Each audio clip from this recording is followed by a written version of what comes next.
We've given the world a lot, and we've got a lot more still to give.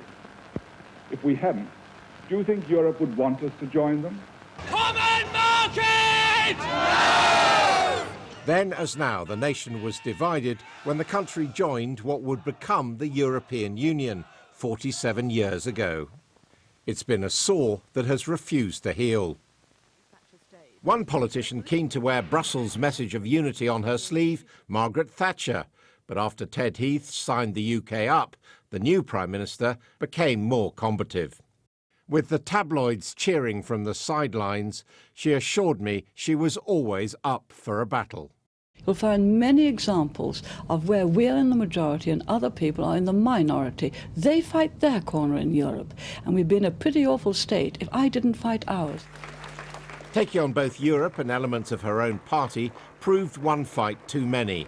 Thatcher was forced out by pro-Europeans. Her successor attempted a softer approach.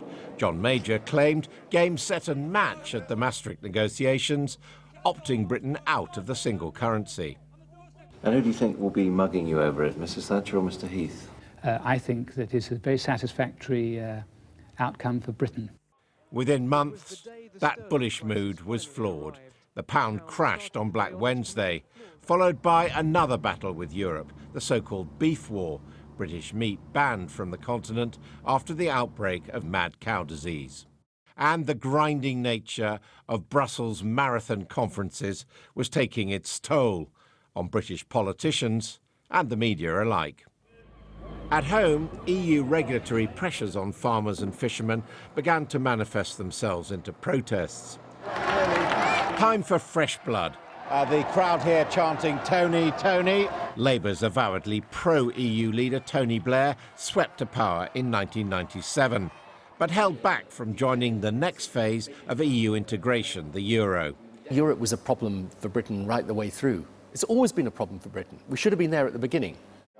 But that was the start of the end. Under political pressure from a surging UKIP, who he'd once dismissed as fruitcakes, loonies and closet racists, David Cameron called a referendum. If you are re-elected in the next Parliament, you will offer the country a referendum, in or out. I think a referendum is the cleanest, simplest and neatest way of doing it. Boris Johnson threw his charisma behind Leave. Sky News is projecting that the UK has voted out. Theresa May took over and struggled for 3 years to deliver on the referendum. Brexit means Brexit, means Brexit, means Brexit, means Brexit. Parliament had other ideas. So the noes have it. The noes have it. The noes have it. The noes have it. We can get Brexit done now.